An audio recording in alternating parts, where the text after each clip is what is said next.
Welcome to Through the Rough, a place where real-life people share the real-life experiences that have shaped us into who we are today. Hey, ladies and gentlemen, welcome to Through the Rough with Sam and Lindsay. How you guys doing today? Lindsay, how you doing today? Good. It's been a busy week, so Yeah, just trying to. It's Thursday, almost Friday. Thank goodness. it is almost Friday. I'm pretty excited for the weekend so that I can sleep on Saturday and then stress out about Monday all day Sunday. Ditto. At least we get a little sleep Saturday. Yeah, a little bit.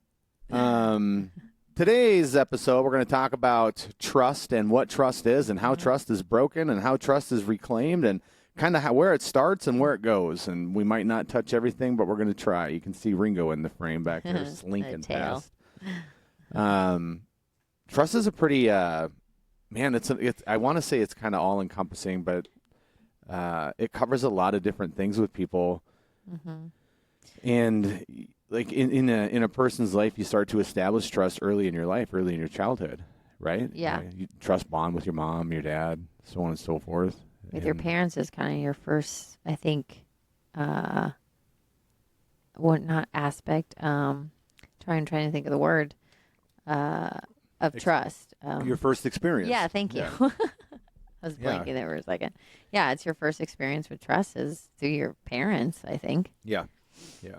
And then obviously if you got siblings, brothers and sisters, whatnot, that you grow up in a trusting household, a trusting family, and then you go off to elementary school where you learn some more about trust and how it's broken, and then junior high and high school and college, and then off into adulthood where all that trust from your youth, your childhood, has kind of messed you up a little bit as you go off into your adulthood.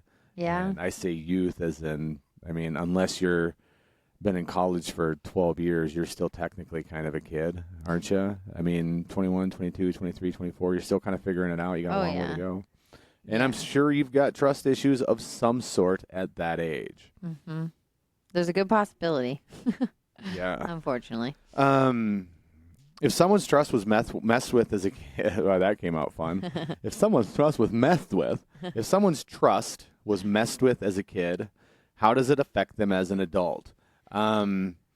Examples. Gosh, do you have any examples, Lindsay? I think, there's a number of things that could affect or, someone's trust in a number of ways as a child. But I think, my example of my childhood, I did grow up in a very trusting household.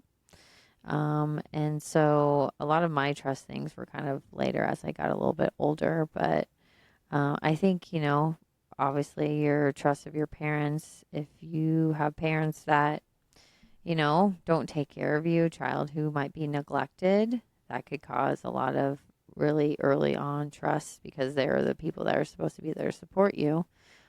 So that could be an example pretty early on of someone, what could affect trust is just that early parenting that you get, whether you're in a nurturing family or more, or not. So I think that can really, really affect someone's trust. A little more aggressive. Yeah. Mm-hmm. Like some children grow up in those aggressive households where there's physical discipline or violence and stuff like that. And I think they grow up, your mom and your dad, you trust them no matter what, right? Yeah. As a child anyway. And that doesn't really start to change until you reach, I don't want to say an adolescent life, but early adulthood. I think if there were issues in early childhood, I think that's kind of when the child starts to notice and kind of take control of those things is in that early adolescent or that teenage years, whatnot. You know what I mean? Am I making sense with that? Yeah, I think it does because it could be too as, when you're little, you just all is your household. So if you grow up in an neglectful, abuseful household, that's kind of all so you don't necessarily, you probably have some internal thing understanding that like this maybe isn't right, but you don't really know that because that's all you've been shown until you get older and you maybe go to school, make friends, and you start seeing other people's lives or hearing about other people's lives. And then that can, be more of shows you that, oh, wait, this isn't right. Like these people, my friend's family don't act like this. Yeah. So those I've been in a few of those Yeah. situations where like, man, So sometimes that trust, like you still have that trust, but it isn't until you kind of branch out to other human beings that you start to lose that trust because you're starting noticing that, wow, my family isn't like that, or my parents don't treat me like that. They Yeah. treat me a lot differently. I live by, and this, I don't know if this is healthy or not, but I live by a rule, and I've always lived by this rule that once trust is broken, there is no way it will ever be 100% again. It might be 99.9, but Yeah. it'll never go back to 100% because there's always going to be that little sinking suspicion of doubt in the back of your mind. And one day it'll creep up. It might sit silent forever, for decades, and then one day it'll pop up, and you're just like, I don't know, though, because I remember this one time Yeah. But 15 years ago when you burned my house down. well, I think it also depends on what happened, how that person broke your trust. But I Yeah. think with time, if that person shows you, over time, but that takes time for Yeah. any trust to get back. It's going to take a lot of time, and a lot of time of someone, being trustworthy for you and not making that same choice again to do something that breaks your trust. You grew up in a pretty, you grew up in a pretty, what do you call it? Functional, Yeah. I'm trying to think healthy. You grew up in a pretty healthy household, right? Yeah. That's not the word I was looking for. We were dysfunctional on some major aspects, but I grew up in a family, like I said, that I trusted my parents. They were there. They took care of me and my sibling, and I always knew that they were there. And so I developed, that trusting aspect with, my family. So I do now as an adult have more trust issue, but like I said, that developed more outside of my family when I ventured into the real world. Yeah. So that's a different aspect. Like I grew up, like my family is someone that I still very much trust. I trust my family and you. But a lot of other, I have trust issues with everybody else outside of that Yeah. small circle. And that's like, that goes back to like trauma. And Yeah. trauma doesn't have to be physical violence or something like that. Trauma can be exposure to something early that has kind of set the precedent for the way that you perceive things, right? Yeah. And then you respond to the same type of stimuli essentially the same way. Yeah. Right? Yeah. And then, like we said, that always can carry with you in adulthood. And sometimes, you react to certain things, you don't really realize it. But once you kind of start recognizing it, you're like, wow, I did react the same way because I remember as a child, this happened to me and I had this same reaction or this repeated thing happened to me. And so it's one of those things that once you kind of recognize, you can kind of maybe trace it back to kind of help get to the core of that response. Yeah. There's a difference between trusting and not trusting and holding grudges, right? Yeah. Like a grudge is more of a personal vendetta where trust is something that's like, I don't know, like personal to your well-being. Yeah. I know, like you said, you grew up, your household was pretty functional, pretty normal for the most part, I think, and most people's household is pretty normal. Everybody's got a weird story, a little white elephant story or a Yeah. skeleton in the closet to some degree, and in some cases they're more severe than others. I know my childhood wasn't exactly the most loving and embracing childhood. You had a lot different childhood than Yeah. I did. So like trust was really hard to come by for me as a child because when you're told one thing and then another, and it's that is carried on into my adulthood a lot. Where I recognize here, even just a couple of years ago, like man, I don't trust anybody alive. I don't trust people. I walked around. I almost call it like a chip on my shoulder, if you would. I walked around thinking that everybody alive was trying to get or take something from me or take advantage of me or use me for one way or another. And that is a result of, again, childhood trauma, elementary school trauma. Yeah. I had teachers that weren't exactly That would I had teachers in my elementary school that if they were that way today, they would be in prison today for child abuse, child neglect, and stuff like that. But Yeah. that's the difference between going to school in the mid '80s, mid late '80s, versus today. Yeah. Today, It's such a different world, honestly. oh man, It's such a I different think world. I think a lot of people who grew up, born in the late '70s, early '80s, mid '80s, kind of grew up in that. I mean, shit, man, this is almost 50 years ago now. The whole world dynamic was different. So your teacher could slap you in the face. They could do things like that. Today they can't do things like that. No. But when you look at an authority figure like that, a teacher or a parent or an aunt or an uncle or a grandparent or something like that, a police officer or a firefighter or your politicians, your congressmen all around the world, everywhere. You look at these people who are in these positions, and they should invoke some trust, right? And in most cases, not all, most cases, it's really kind of hard to come by. You more have to earn it, right? Yeah. And you have, and people, oh, just trust me, just trust me. I don't trust you. I have a question for you. Yeah, Do you feel that trust is earned or is it given? both. Both? Yeah, I mean, if you show somebody over and over and over again that you are not reliable and that you are not accountable to your actions, or you are not a person, I'm going to say man of your word, that can be male or female, you're not a person of your word, Yeah.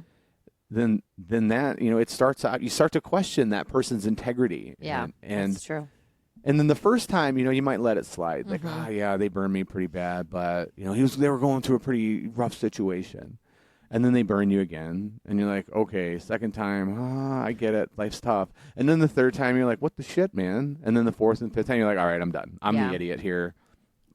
I'm over you. I'm done. I'm walking away from this relationship, whether it be a family relationship, whether it be a work relationship, or just a friendship, colleague relationship, stuff like that. People who break that repeatedly have less and less space, and this is me personally, have less and less space in my life. Yeah, I So- agree. As an adult, I think you could probably say the same thing as you've gotten older. You realize that there's a lot of, those people that you might have let things slide in the past. Like, you kind of don't have time for that anymore. Like, you kind of want to surround yourself with people that you can trust.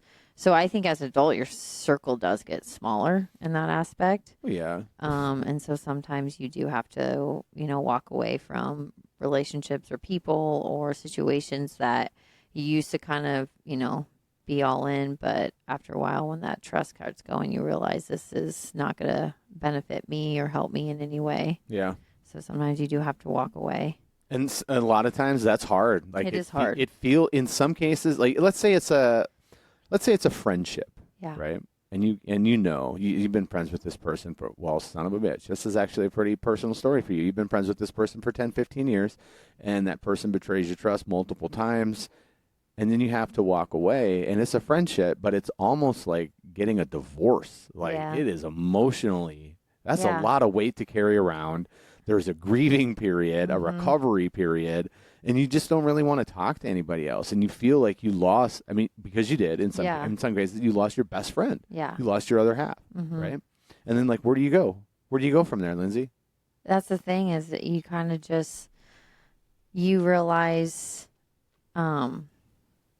you kind of have to go through, whatever grieving process that is for yourself. But then you start to realize when you have, why that friendship, you really look into it. Like, again, I don't have time or space in my life for people who I can't rely on or I can't trust or, anything like that. So you kind of mentally, I think, distance yourself from it and just keep distancing yourself from it and realizing, looking at aspects of, why is my life a little bit better without this? And it might, you might have a friendship that you're super close and you have that gap in or a hole in you because you don't have that person anymore. But there's also a part of you that needed to separate from that person that you maybe start to feel again. You start to feel less stress because maybe that person you were around did cause you stress because you were always unsure of what was going to happen. any of that kind of anxiety. So, start recognizing those things, and those small little things that start making you feel different could be a good way to kind of move forward. I know I've had experience with that, losing a close friend, and, just kind of going through that process and recognizing some aspects of my life that, okay, I have calm or peace. I really look at my life, what can keep me in my peace? Because that's really important to me, is to have my peace. And so when you have something that disrupts that peace, especially for trust, you can, leaving it and getting away from it, you can feel that peace again, that Yeah. calm in yourself, that relaxation, that you're not nervous, by a text from them or call or Yeah, what's you going don't to get that happen next. anxiety. Yeah. So, but it takes time. All of that takes time. It's like healing. You It got to is. heal from it. Like those breakups are rough. Breakups, friendships, siblings, parents. I know there are Relationships. people. We had a guest on who broke up with their parents, Yeah. essentially, right? Yeah. Because the parents were toxic to her lifestyle and overbearing, and I dare use the term manipulative. Mm-hmm. But like breaking up with those relationships is extremely difficult. It is, especially a close one like that. Yeah. Like, Oh, that's yeah. just hard. Um, how do you think in relationship, like if you're betrayed in a relationship and you move on from that relationship, do you think that affects your next relationship? Or That is actually something I wanted to talk about. Yeah, that baggage, yeah. right? I call it baggage Yeah, 'cause because it is. you I come mean- into a new relationship, and not everybody does this, but the truth is most people do. Mm-hmm. You leave one relationship with these expectations or these high hopes or whatnot, and all the damage that was ensued, the trauma that was incurred in the last relationship is still in your pockets. It's still in your bags. It's part of you, and you're bringing it with you into this new relationship with these expectations, with this baggage. And a lot of people, and I've done this, a lot of people hold it against the new person, thinking, I'm kind of sketchy, standoffish a little bit. I don't really trust. I'm worried about this and that. And that, not in the full-fledged relationship, but more like in the courting, I guess. Yeah. But yeah, I think that stuff does follow you. I think a lot of people who've gone through breakups and remain single, it has to do with that kind of trust. Yeah. Call it damaged goods, if you will, right? And it can also, in some relationship, that baggage can carry so much to the next relationship that it ends the next relationship, even though that same baggage wasn't in the new relationship, but that trauma feeling, it's hard when someone breaks your trust. It really affects, I think, how you trust anyone else after that. Yeah. And that takes, again, some time. And again, I think after that, when I really, if my trust is broken, I really have to, after that, trust has to be earned for me again, because I have that wall up, that armor up. And so I have to have someone prove to me that they can trust me before I feel comfortable to let that down. Yeah. And, that's something that I've kind of carried with me as an adult, because I do have trust issues. And again, that happened to me, in more of the elementary, junior high with friends and little things, and then getting into high school and, other things in college, past relationships. A lot of those rockiness in between that really affected my trust. So, it's one of those things I still kind of work on, of not openly trusting everybody, because that could also cause a lot of problems. You don't want to be too trusting, because people will take advantage of you. Exactly. I was just going to say the exact same thing. People take advantage of you, and they just run right over you and railroad you, and that in turn creates more damage, less trust, and you're less willing to open up, and now your walls start coming up. Yeah. And now that affects everybody. Mm-hmm. So now you don't trust anybody, and nobody gets a chance to know you because you stay locked down. Yeah, you kind of isolate yourself. Yeah. And, that's hard, because you don't let anyone in. And, sometimes I think not letting, but again, that's hard. It's a fine line. You want to be vulnerable, and you want to be open to someone, especially, in a relationship, because you want that to work, and you want that mutual trust. But at the same time, that's also being vulnerable. Yeah. And that's really hard, because you're kind of putting your, like, okay, here's my heart and here's my trust. I'm handing it over to you. Please take care of it. And some people do, and unfortunately, some people don't. I think one of the things, like when you talk about it, you can tell. I don't know if you can tell, but this may be a sign that somebody has a bit of trust issues. Is when you have when you ask somebody to do something, and then they don't, and then you're like, oh, I'll just do it myself. I'll just do it myself. Or they didn't meet the expectation. You're like, I'll just do it myself, and then you don't ask them again. Yeah. For the next thing, right? Even though it's like part of the, call it the role that we all signed up for, right? Yeah. And it's because, for me personally, and it's because I don't trust that they're going to follow through. I don't trust that they're going to be reliable. And that's unfortunate, because what that does is it really limits the capacity of the relationship. Yeah. Oh, yeah. It can only go so far. If you Yeah. don't have trust, I mean, it's not going to grow. No. You can't. Yeah, I mean, I think trust is probably the foundation of a relationship. Oh, God, yeah. If you don't have trust, like love and trust, those, equally. Well, I don't think you can have love without trust. That's true. So, like. Or is it the other way around?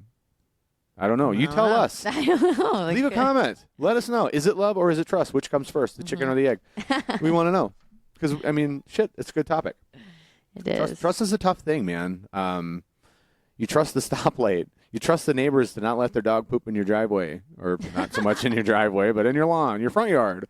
You trust your neighbors not to poop in your front yard. You trust that other driver not to run a red light. Yeah, you trust that other driver not to run a red light, and then there they go. They run a red light, and somebody passes away in an accident. Yeah. So caution, but not overly cautious, right? I don't know. Just live your life. Pay attention. Pay attention. I think that's a big one.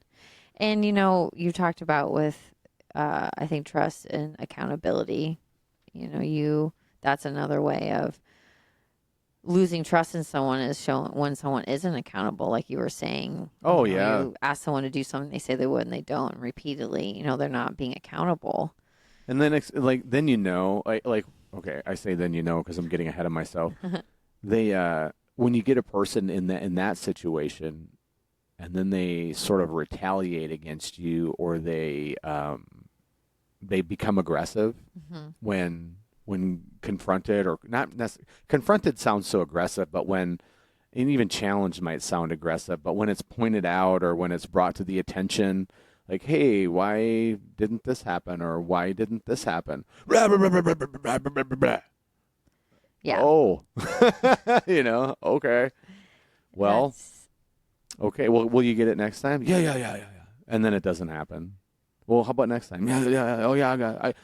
End of the day, swear to God, gonna happen. And then it doesn't happen. And now you're just kind of like, well, I don't know who you are.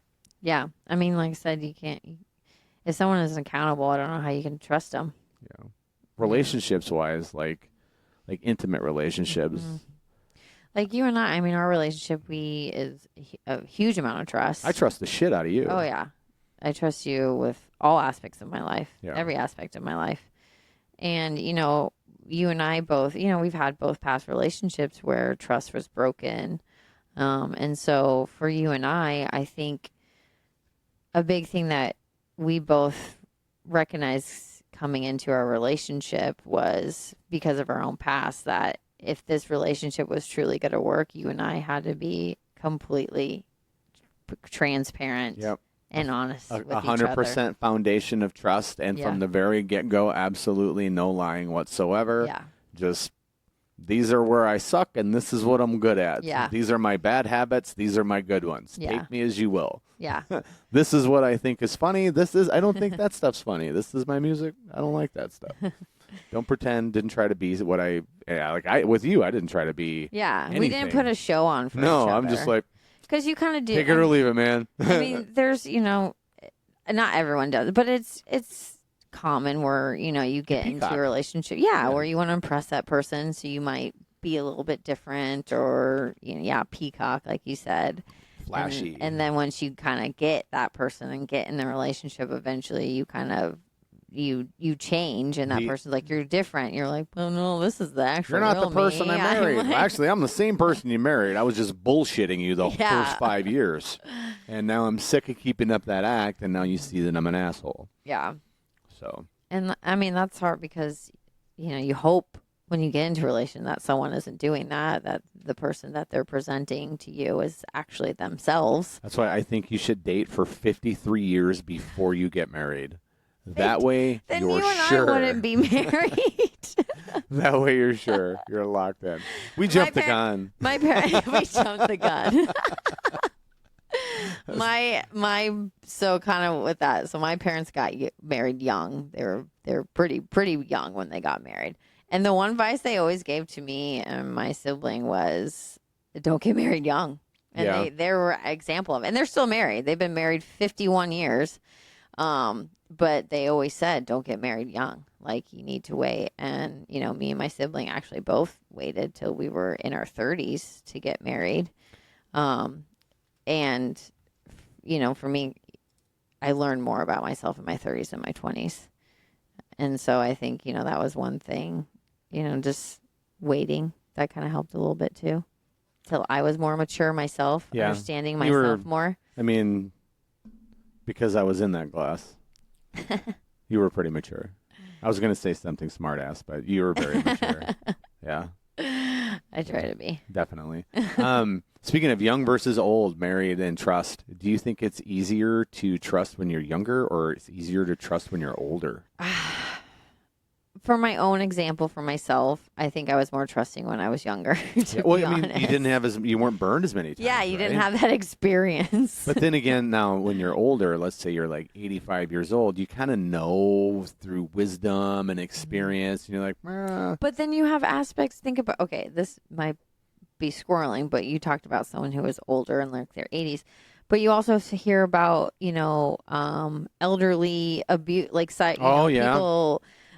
you're right. Sending. It happens all the time. I don't want to say Financial abuse. scams. Yeah, thank you. I was trying to think of the words, not Yeah.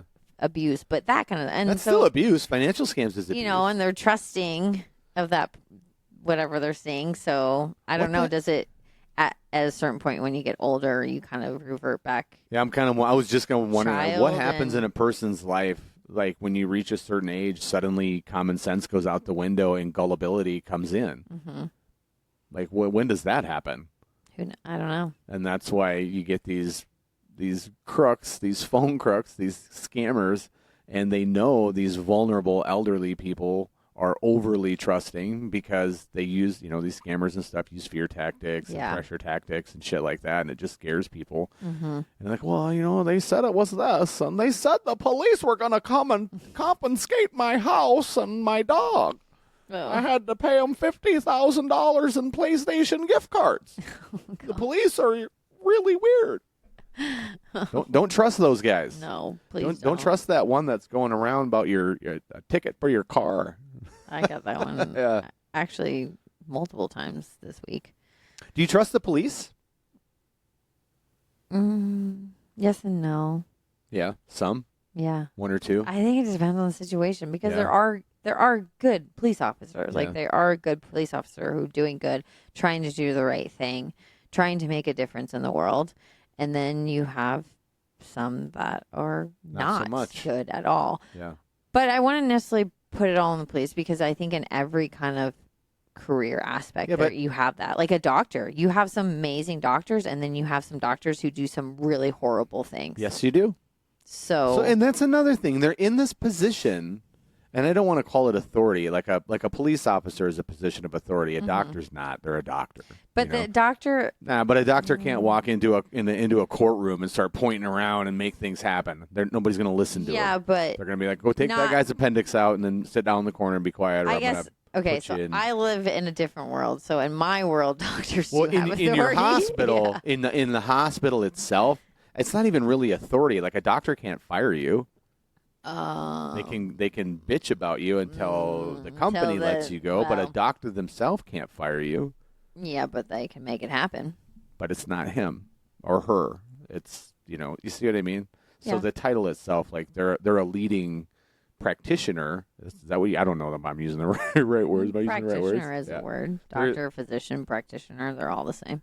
But like if you were, now let's say you had a doctorate and you were the vice president, right? Or the manager, right? Well, then you go, oh, well, that doctor fired me because call me a doctor. Yeah. My sister's like that. She's a veterinary surgeon. She wants to be called doctor. You call me doctor. Dr. Julius. Aren't vets? They're doctors. Aren't they? They're Yeah. animal doctors. Yeah. But she's still my sister, so I'm like, you're still my little sister, so be quiet. I'm not going to call you doctor. I'm going to call you by your name. That's true. That's a whole different, yeah. If my siblings the same thing, I'm like, no. I remember when we did this as a kid, so no, I'm not going to call you doctor. Just completely go out of my way to not call you doctor. Yeah. Even though you're wearing your little robe and your stethoscope. And, robe? What do you call it? A trench coat? It's a jacket. Whatever. It's a white coat. Whatever. White coat, blue coat, blue pants. That'd be great if doctors wore robes to wear. Three goats, four goats. Do most adults know? God, I read that ridiculous. Do most adults know they have trust issues? That's a hard one to answer because No, they don't. You don't think? I don't think they do. I don't think most adults know that they have trust issues. Do you think they just? Yeah, I guess I could see that. Yeah. What? Okay, why do you think that? Well, because most adults have been shit on or burned by somebody or multiple people in their life. So it's kind of common for them. Yeah. So it's that. Yeah. Oh, yeah. So most people live their life with a little bit of that guard up. Yeah. They don't want to get burned. They don't want to get scammed. They don't want to get taken advantage of. They don't want to get hurt or manipulated. Yeah. And the worst thing, they don't want someone they care about to ruin or hurt the relationship. Mm-hmm. It's hard when someone you love breaks your trust. Oh, it's so hard. So hard. It's like so devastating at that time. And it feels devastating for a while, I think, depending on how much that love is. But it really is. I mean, that can break some people. Yeah. That can really break some people. It's different if the guy at the local mechanic shop took 4 quarters out of your ashtray when he changed your oil versus a brother or a sister, Or stealing $5,000 from you, or cheating on you, or something like that, or even slandering you. Yeah. I think is a way to harm that relationship trust. Is if somebody like slanders you or tries to talk negative specifically about you. Yeah, you heard like to cast shade. Mm-hmm. Like someone you're friends with, and you hear later on they're talking mad crap about you behind their back. So let's talk about that. So let's say you heard that a friend was talking shit, right? Yeah. But you heard that from someone else. Mm-hmm. Who do you trust? The friend who was accused of talking shit or the person who told it to you? That's hard because I need more. I think it depends on who, it depends on who that person has told me, like what is my relationship with them. And then I think like the context. But I don't know. When do you just you want to trust the person that you're closest with that they're not doing that. Yeah. But when you hear that, obviously that's going to plant a seed of doubt in your head. Yes. Yeah, now it's there. Yeah. So you either ignore it or you confront it. Yeah. That's kind of really your only options. Or Yeah, you're right. Or you just ignore it or you confront it. Mm-hmm. But either way, you can't ignore it forever. Well, if you don't hear it again. Yeah, then it was probably just someone casting shade, right? Well, or they just, it could be. That's the thing. That's why trust is hard. What do you guys think? Because you really never know unless you you confront that. What do you guys think in the audience? Yeah. Like when someone pulls this on you, you got a friend saying so and so said or so and so did or I saw this or I saw that. Where do you go? Do you go to the source? Mm-hmm. Do you sit quietly and try to make your own observations? Do you investigate through the canary that told you all the secrets in the beginning. So like, what do you do? What do you do in those situations? I don't know. I guess situational, Yeah, I would say so. circumstantial. I think us all depends on how chatty that canary is. Yeah, yeah, right. And if they're overly chatty with Then you're like a little suspicious. they have extreme details, and you're like, As the boys would say, that's sus. maybe I don't trust you anymore. I will have to say I'm very suspicious of all new people. Why? That goes to the next question. You want it number 4. You want to hit that one off? Yeah. How do you start trusting people again after being hurt? Yeah. How do you start to trust people again after being hurt? It's tough, right? It takes time. It does take time. Do you have to go through that 12-step grieving process? Yeah. 1 step, 2 step, 3 step, and then you dance all the way around the room. I've got 12 steps. I'm better. No, it doesn't work like that. It takes time, man. Literally time. Yeah. Why time? Because you forget about it? No, because you go numb to it? No, I think it takes time because, like I said, I think new people you have to have that period where that person earns their trust with you again. Do you feel that? And that takes time.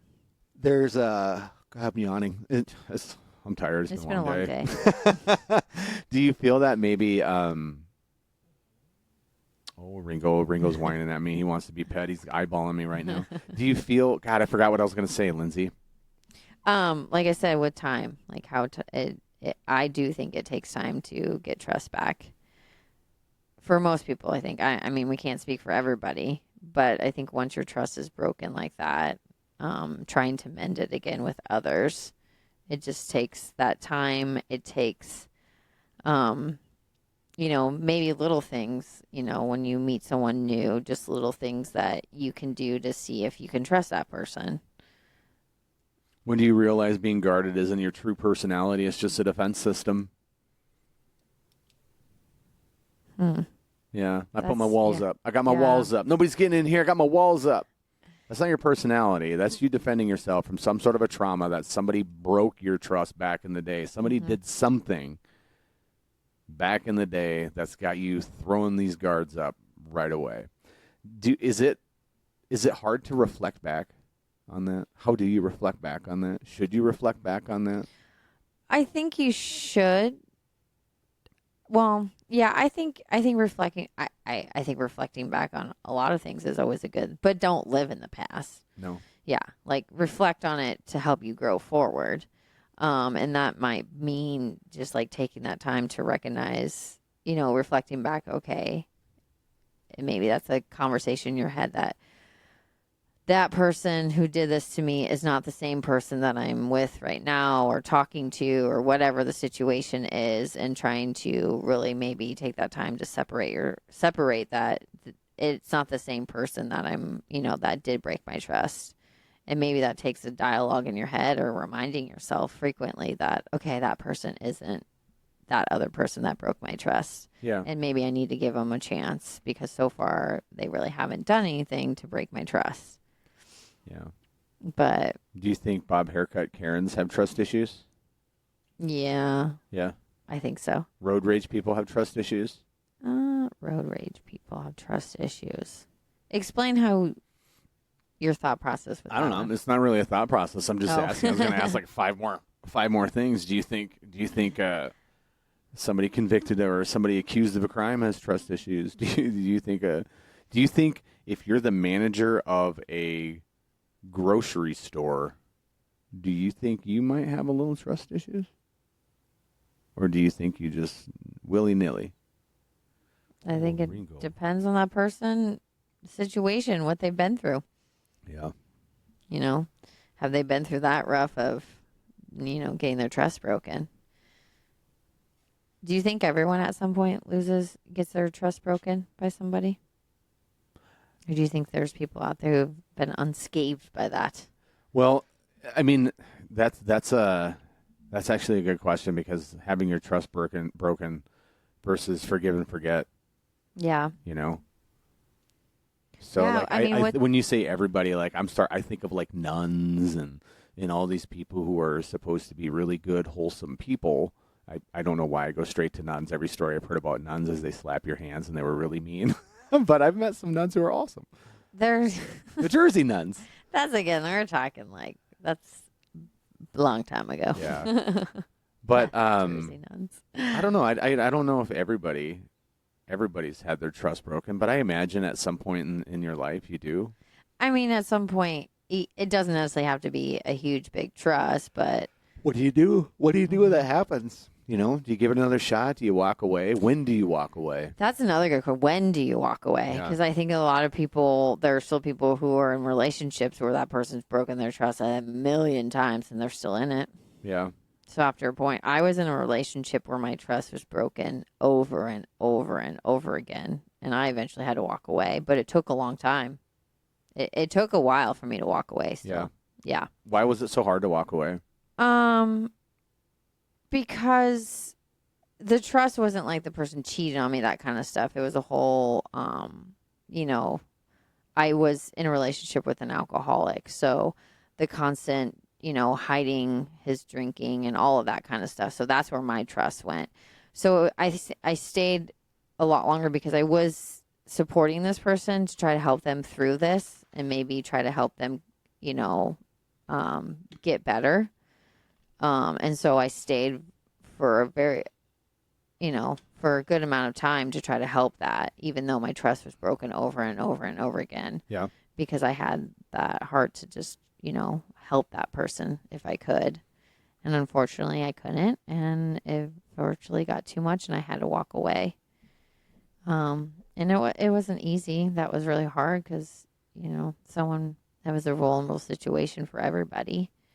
But I had to do what I knew was right for myself. Yeah. And that really knew. And in the long run, with how much that trust was broken over again, it would have been a hell of a long time to ever get that back. Yeah. If I had stayed. Well, if ever. Again, it never would have been 100%. Oh, yeah. No. Yeah. You'd always be looking for that hidden bottle in the vents or somewhere always. like that. Yeah. You know, under the garbage bag inside the garbage can. That's a really good hiding spot. I don't think very many people would look there for something. I never found one there. What up, Ringo? He is really he wants wanting some attention right now. He is. Don't you, buddy? Too bad you can't see him on the camera. He's a handsome, handsome dog. Yes. Maybe that'll be the cover picture, just a picture of Ringo saying, "Hi guys, look at me." No, I think everybody's got their own threshold when it comes to how much shit they're willing to put up with. Yeah. And I think people who have gone through more shit early in their life will put up with more shit as their life goes on, as they get a little bit older. Mm-hmm. And then I think they reach a breaking point where the wisdom catches up with the bullshit. And maybe not everybody, you know, sees it, but the wisdom catches up with the bullshit, and then it's a hard cutoff. Like, I'm done with this. Yeah. I'm done with you. I'm done with your bullshit. I'm done with the lies. I'm done with the manipulation. I'm done with the lack of accountability. I'm done with that, and I'm moving on with my life. Mm-hmm. And you're not going to be a part of it. Yeah. And that's painful for me. And I'm sure it's going to be painful for you, but you'll find somebody else to latch on and manipulate, you know, unfortunately for them. You know, I'm not here to fix your life. I'm here to fix mine. And looking at this from a different perspective with that, when someone has that feeling that, you know, they're ready to move on because of someone's breaking trust, if you look at that moment, that is that person truly trusting themselves. Oh, they're trusting themselves. Mm-hmm. Hey, that is we didn't talk about that. Do you trust yourself? Yeah. Yeah, that's a really, God dang it, Lindsay, that's a really good way to look at it. Yeah, because like I was just thinking back, you know, my past relationship when I had to leave, that really took a lot of trusting myself to do that. Yeah. And like I had to be like, Trust that you could do it? Oh, yeah. God, dude. And trust that I'd be okay afterwards. I just got goosebumps because you say this, and I just realized my situation that I'm currently going through is very similar. Yeah. Like, I have to trust myself. I had to make a really difficult decision, and I have to trust myself to stand by that decision and then to deal with the fallout of that decision. Not that there will be, but there's a lot more shit that's going to be on my plate now that I have to take care of as a result of trust being broken. And now I'm going to manage my way through that. And that's hard. I have to trust myself that I can. And I'll be honest, I'm scared shitless. Yeah, Yeah. I know I can, you can. and I know it's going to be difficult. And I just got to trust myself that I'm not going to give up. Right? Don't Yeah. quit. I preach that all the time. Don't You quit. do. If you start, don't quit. If you start, don't quit. Go all the way. Don't worry. Don't quit. I'll remind you of that. Yeah. Well, yeah.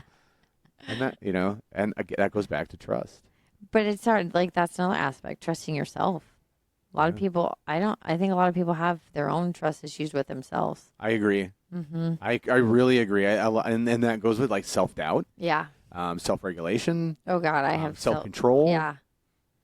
Yeah. Mm-hmm. Do you trust yourself? Mm-hmm. Do you trust yourself, audience? Yeah. Do you trust yourself?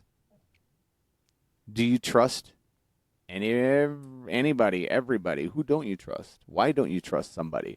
Now think back. Why don't you trust somebody? Think back to what happened in your life prior to that made you not trust that situation. Ringo. Good heavens.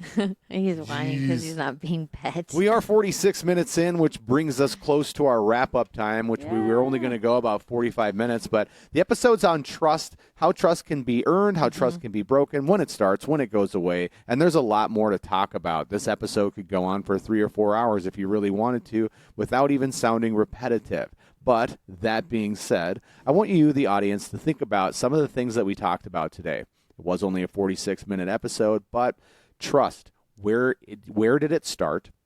Do you have it? Was it broken? Was it not broken? If your trust has never been broken, you are a very unique, fortunate individual, or you live in an oblivious bubble and have no idea what the hell is going on around you. So think about it. Do you trust your media? Do you trust your politics? Do you trust your boss? Do you trust your wife? Do you trust your husband? Do you trust your siblings? Do you trust your dog? Do you trust your cat not to steal the chicken off the table when you're not looking? I do not trust the cat or the dog. Or the to dog. do that. Yeah, at all. Do you trust your neighbors? Yeah, I trust my neighbors. My neighbors. Do you trust yourself? I trust myself. And that's the most important thing. I think Do so. you trust yourself? Yeah. It goes back to loving yourself. And if you don't trust yourself, ask yourself what it's going to take. What steps do you have to do? What steps do you have to take to earn that trust from yourself? Are you willing to give that trust to yourself? And if not, why? Why won't you? And if so, why? Why will you? Tell us about it. Give us a call, give us a shout, shoot us an email, leave a comment, drop a like. Subscribe to Through the Rough, because we're all going through the rough every single day. It never gets easier. Unless, I was going to say, unless you get like $4 billion dropped into your lap. But even then, I think it would get extremely That's complicated. a whole nother world. Yeah, it would get very complicated Yeah. at that point. All of a sudden, you'd have all these cousins and stuff that you never knew you had. Oh, hey, remember me from wherever? I flew in from the moon. That being said, until next time, ladies and gentlemen, Lindsay, you want to sign off? Yes. You guys like, subscribe, check us out on all platforms, and definitely leave a comment for us. We want to hear from you guys. We want to hear about trust, about anything. Right on. Bye. Bye. I got to hit this button. He's got to reach for I it. got to hit this button. Until next time, ladies and gentlemen, welcome to Through the Rough. Bye.